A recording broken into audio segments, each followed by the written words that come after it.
बिस्मिल्लाहिर्रहमानिर्रहीम। अस्सलाम वालेकुम डियर स्टूडेंट्स।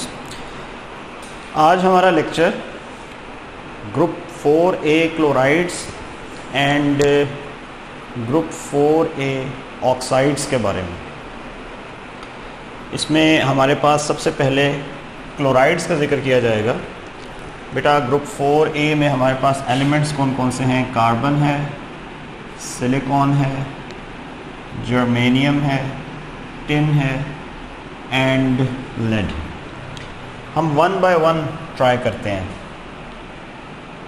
अगर आपके पास बेटा क्लोराइड्स ऑफ कार्बन की बात की जाए तो कार्बन के क्लोराइड्स MX4 टाइप होते हैं। X इसमें किसी भी हैलोजन को रिप्रेजेंट करेगा। Halogen atom fluorine, chlorine, bromine या आयोडीन। MX4 क्लोराइड जो हैं बेटे ये अपनी नेचर में कोवेलेंट क्लोराइड होते हैं, ठीक है जी। और ये कोवेलेंट क्लोराइड्स जो हैं आमतौर पर शेयरिंग ऑफ इलेक्ट्रॉन्स की वजह से बॉन्ड बनाते हैं। इनके अगर रिएक्शंस देखें तो कार्बन टेट्रा क्लोराइड रिएक्ट कर सकता है विद वाटर, लेकिन वाटर की बजाय आप इसको मेंशन करेंगे सुपर हीटेड स्टीम की फॉर्म में। तो बेटा जो सुपर हीटेड स्टीम है ये कार्बन टेट्रा क्लोराइड से रिएक्शन करने पर आपको जो प्रोडक्ट देगी it will be a gas, poisonous gas known as phosgene gas and along with HCl। बेटे आपके पास फॉस्जीन गैस और HCl की जो है वो फॉर्मेशन होगी। तो ये आपके पास जो है वो एक सिंपल रिएक्शन है जो कि कार्बन टेट्रा क्लोराइड के लिए। कार्बन टेट्रा क्लोराइड के अलावा ग्रुप 4A में हमारे पास क्लोराइड्स होते हैं सिलिकॉन के, जर्मेनियम के एंड टिन। इनको हम थोड़ा सा सेपरेट कर लेते हैं, इनके बारे में हम इकट्ठा देख लेते हैं। अगर हमारे पास बेटे क्लोराइड्स आ जाएं, सिलिकॉन, जर्मेनियम या टिन, तो इस केस में क्या होगा? लेट्स से चले मैं एग्जांपल में सिलिकॉन यूज़ करता हूँ। ये भी सारे कोवेलेंट क्लोराइड हैं, लेकिन इनका जो बिहेवियर है विद वाटर ये टोटली डिफरेंट है। ये जितने भी क्लोराइड्स हैं बेटा ये पानी के साथ हाइड्रोलाइज हो जाते हैं। आप इसको वाटर में ऐड करें तो ये कम्प्लीटली डीकम्पोज हो जाएंगे और ब्रेक करने के बाद आपको डिफरेंट प्रोडक्ट्स देंगे। ये ऐसे प्रोडक्ट्स हैं जो आपने इससे पहले कार्बन के क्लोराइड में डिस्कस नहीं किए। मिसाल के तौर पर अगर मैं सिलिकॉन टेट्रा क्लोराइड का स्ट्रक्चर कुछ यूँ लिख देता हूँ कि एक सिलिकॉन 4 क्लोरीन एलिमेंट्स के साथ, एटम्स के साथ बॉन्ड बना रहा है और इसको हम वाटर में ऐड करके हाइड्रोलाइज करना चाह रहे हैं। तो बेटा तरतीब कुछ यूँ होगी कि सिलिकॉन इन क्लोरीन्स के अलावा वाटर में मौजूद ऑक्सीजन्स के साथ भी बॉन्ड बनाएगा। इसकी एसोसिएशन यहाँ पे भी आ जाएगी। इसके अलावा ये यहाँ पे भी बॉन्ड बनाएगा। इसके अलावा ये इस ऑक्सीजन के साथ भी बॉन्ड बनाएगा और यहाँ इस ऑक्सीजन के साथ भी बॉन्ड बनाएगा। ये जो 4 बॉन्ड आपको नज़र आ रहे हैं ऑक्सीजन के साथ ये कोवेलेंट नहीं होंगे। These bonds are known as coordinate covalent bond. बेटा कोऑर्डिनेट कोवेलेंट बॉन्ड की वजह से आपके पास एक इस किस्म का इंटरमीडिएट स्ट्रक्चर आएगा जो टेट्रा हाइड्रोक्सी टेट्रा क्लोराइड होगा। इसको अगर हम रीअरेंज करें तो बेटा आफ्टर रीअरेंजमेंट नेबरिंग हाइड्रोजन साथ ही मौजूद क्लोरीन के साथ बॉन्ड बनाएंगे। आपके पास टोटल कितने क्लोरीन मौजूद हैं? 4 क्लोरीन मौजूद हैं। तो बेटा 4 क्लोरीन का मतलब ये है, सॉरी मैं इसको यहाँ से ठीक कर देता हूँ। 4 क्लोरीन का मतलब ये है कि ये नेबर में मौजूद 4 हाइड्रोजन्स के साथ बॉन्ड रहेगा। ये वाला क्लोरीन इस हाइड्रोजन के साथ और यहाँ पे ये क्लोरीन इस हाइड्रोजन के साथ। तो अब क्या रिमूव होगा यहाँ से बेटे, आपके पास यहाँ से 4 HCl मॉलिक्यूल रिमूव होंगे। बाकी क्या बचेगा, अगर ये हाइड्रोजन रिमूव हो गया है तो यहाँ पे आपके पास हाइड्रोजन एंड ऑक्सीजन यानी OH ग्रुप बच गया, ये भी OH ग्रुप बच गया, ये भी OH ग्रुप बच गया और ये भी OH ग्रुप।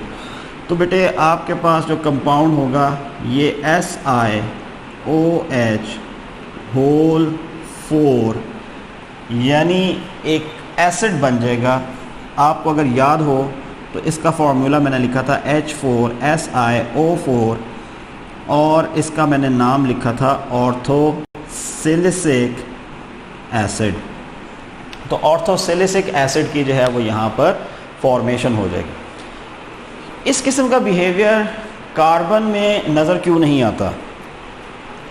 क्वेश्चन ये है कि कार्बन टेट्राक्लोराइड सिलिकॉन, जर्मेनियम या टिन टेट्राक्लोराइड की तरह हाइड्रोलाइज क्यों नहीं होता। ठीक है, अगर मैं इस क्वेश्चन को यहाँ मेंशन करूँ, ठीक है, why the tetrahalides of carbon do not hydrolyze in water। तो आप बेटे इसका आंसर यूँ लिखेंगे कि in case of carbon electronic configuration है 1s2, 2s2 and 2p2। Carbon एक ऐसा एलिमेंट है कि जिसका वैलेंस शेल सिर्फ S and P sub shell के साथ है और इन दोनों के अलावा मज़ीद कोई वेकेंट प्लेस मौजूद नहीं है। लिहाजा ये कार्बन किसी भी वाटर मॉलिक्यूल को कोऑर्डिनेट बॉन्ड के साथ अकोमोडेट नहीं कर सकता। इसके मुकाबले में अगर मैं सिलिकॉन की बात करूं तो बेटे सिलिकॉन में आपके पास बॉन्डिंग कुछ यूँ होगी 3s2 3p2 और इसमें ये 3d ऑर्बिटल क्या है, खाली है। सिलिकॉन, जर्मेनियम और टिन में जो एम्प्टी d ऑर्बिटल होता है, ये d ऑर्बिटल आपके पास हेल्प करता है कि आप बॉन्ड को फर्दर एक्सटेंड कर सकें। ये खाली d orbital in water molecules को यहाँ पर अलाउ करता है कि वो कोऑर्डिनेट बॉन्ड बना सकें, जो बाद में जो है वो रीअरेंज होने के बाद आपको जो है वो ऑर्थोसिलिसिक एसिड प्रोवाइड कर सकते हैं। तो ये एक रीज़न है कि कार्बन और बाकी के जो टेट्राहेलाइड्स हैं ये आपस में इस तरह से बिहेव क्यों करते हैं। अच्छा जी, इसके अलावा एक एलिमेंट रह गया जिसका जिक्र अभी तक मैंने नहीं किया और वो है जी लेड। बेटा लेड के जो हेलाइड्स होते हैं इनका क्राइटेरिया कुछ यूँ है कि अगर लेड टेट्राक्लोराइड मेरे पास मौजूद हो और इस लेड टेट्राक्लोराइड को मैं रिएक्ट करना चाह रहा हूँ वाटर के साथ, तो बेटे यहाँ पर देखने में ये आया है कि ये टेट्राक्लोराइड चेंज हो जाता है डाइऑक्साइड में और सारे के सारे हाइड्रोजन क्लोरीन के साथ मिलके आपको बॉन्ड बनाकर HCl प्रोवाइड कर देते हैं। तो इन केस ऑफ लेड आपके पास बेटा क्राइटेरिया कुछ यूँ है कि अगर वाटर के साथ इसको रिएक्ट किया जाए तो इसकी हाइड्रोलिसिस तो होगी, लेकिन ये हाइड्रोलिसिस आम तौर पर कंप्लीट हाइड्रोलिसिस हो जाएगी जिसमें ऑक्साइड की फॉर्मेशन हो जाएगी। इसके अलावा ये बात भी देखने में आई है कि जो लेड टेट्राक्लोराइड्स हैं ये हाईली अनस्टेबल भी हैं। अगर हम माइनर से भी हीटिंग करें तो इस रिएक्शन के अलावा यहाँ पर एक रिएक्शन और प्रोसीड करेगा कि जिसमें लेड टेट्राक्लोराइड डीकम्पोज होते जाएंगे और आपके पास बेटे lead dichloride and chlorine form होता चला जाएगा। ये बात हमने प्रीवियस लेक्चर में सीखी थी। प्रीवियस लेक्चर में हमने क्या सीखा था बेटा कि ये लेड टेट्राक्लोराइड +4 ऑक्सीडेशन स्टेट में लेड के साथ बॉन्ड बना रहा है, लेकिन यहाँ पे ये लेड +2 की फॉर्म, इनर्ट पेयर इफेक्ट अच्छा होने की वजह से लेड +2 को प्रेफर करता है और +4 को जो है वो प्रेफर नहीं करता है। तो इन प्रॉपर्टीज़ की वजह से आमतौर पर टेट्राक्लोराइड डीकम्पोज होते हैं और डाइक्लोराइड में तब्दील होते हैं या हाइड्रोलाइज होकर डाइऑक्साइड के अंदर जो है वो चेंज हो जाते हैं। इसके अलावा ये भी देखने में आया है कि अगर हेलाइड्स की बात की जाए तो ये हेलाइड्स कॉम्प्लेक्स फॉर्मेशन के अंदर भी इस्तेमाल होते हैं। मिसाल के तौर पर अगर मेरे पास सिलिकॉन टेट्राफ्लोराइड है, तो जैसे मैंने पहले बताया कि सिलिकॉन में d ऑर्बिटल मौजूद है, ये d ऑर्बिटल मज़ीद फ्लोराइड आयन को फेवर देगा कि ये फ्लोराइड आयन क्या करें, इस सिलिकॉन के साथ बॉन्ड बना सकें। तो बेटे आपके पास एक कॉम्प्लेक्स बनेगा जो हेक्सा फ्लोराइड कॉम्प्लेक्स होगा, जो हम यहाँ पर सिलिकॉन के साथ बना सकते हैं। लाइकवाइज बाकी की कहानी वैसी ही है कि ये हेक्सा फ्लोराइड आप कार्बन के साथ नहीं बना सकते, क्योंकि कार्बन के केस में आपके पास कोई एम्प्टी स्पेस मौजूद नहीं होती। ठीक है जी, तो यहाँ पे आके हमारी बात जो है वो कंप्लीट हुई। इसी तरह आप ग्रुप 4A के ऑक्साइड्स का भी जिक्र कर सकते हैं। ठीक है जी, चले हम ऑक्साइड की बात कर लेते हैं। क्लोराइड्स ऑफ ग्रुप 4A के बाद हमारे पास आ जाएगा oxides of group 4A।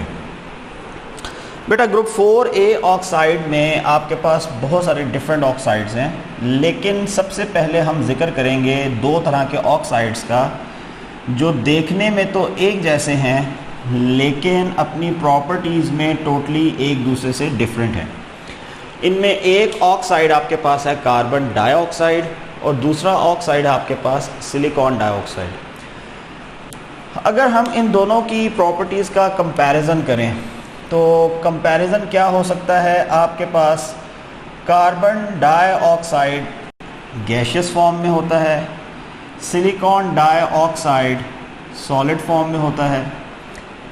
Carbon dioxide आम तौर पर carbon to oxygen double covalent bond बना सकता है, लेकिन सिलिकॉन डाइऑक्साइड में सिलिकॉन टू ऑक्सीजन आम तौर पर सिंगल कोवेलेंट बॉन्ड की फॉर्मेशन होती है।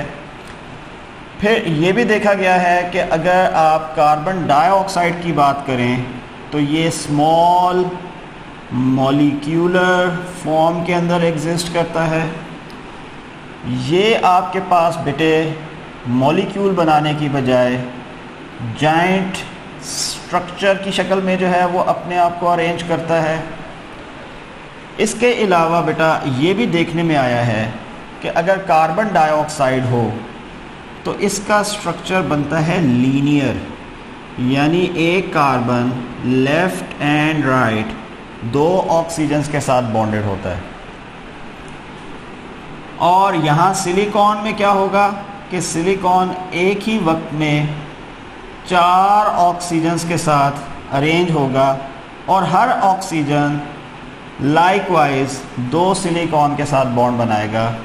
इसको कहते हैं कि ये अरेंजमेंट टेट्राहेड्रल अरेंजमेंट होती है। फिर अगर प्रॉपर्टीज़ को देखा जाए तो कार्बन डाइऑक्साइड एक नॉन कंडक्टर है, लेकिन सिलिकॉन डाइऑक्साइड हमारे पास सेमी कंडक्टिंग मटेरियल के तौर पर जो है वो इस्तेमाल होता है। तो इस किस्म की जो प्रॉपर्टीज़ हैं बेटा ये इनके लिए जो है वो देखी जा सकती हैं। अब आपके पास इन प्रॉपर्टीज़ की रीज़न क्या है, ऐसा क्यों होता है? सवाल ये है कि दोनों ही एलिमेंट कार्बन भी और सिलिकॉन भी एक ही ग्रुप के साथ जो है वो बिलोंग करते हैं, तो एक ही ग्रुप में होने के बावजूद इन दोनों का बिहेवियर एक दूसरे से डिफरेंट क्यों है? तो इसकी रीज़न ये है जी, आपके पास smaller sized carbon has greater effective nuclear charge that allows it to form double bond with oxygen, while larger silicon show networking arrangement and giant structure। यानी बड़ी सिंपल सी बात है कि सिलिकॉन का जो साइज़ है वो कार्बन के मुकाबले में कंपैरेटिवली बड़ा है, और जितने बड़े साइज़ का एलिमेंट होगा उसके अंदर ज़्यादा चांसेस होंगे कि वो ज़्यादा से ज़्यादा कोवेलेंट बॉन्ड बना सके। तो ये 4 कोवेलेंट बॉन्ड बनाकर जॉइंट नेटवर्किंग अरेंजमेंट आपको प्रोवाइड कर देगा। कार्बन छोटा होने की वजह से, स्मॉलर साइज़ होने की वजह से ज़्यादा 2 बॉन्ड बनाएगा, और वो 2 बॉन्ड जो हैं वो आपके पास डबल कोवेलेंट बॉन्ड होंगे, और इसमें आपके पास स्मॉल मॉलिक्यूलर फॉर्म्स जो हैं वो जनरेट होंगे। तो बेटे आज के हमने लेक्चर में जो है वो इन तमाम चीज़ों को जो है वो डिस्कस किया है। Oxides of group 4A element हमारे नेक्स्ट लेक्चर का हिस्सा भी होंगे। तो बाकी की जो केमिकल प्रॉपर्टीज़ हैं वो हम इंशाल्लाह अपने नेक्स्ट लेक्चर में कवर करेंगे। थैंक यू, अल्लाह हाफ़िज़।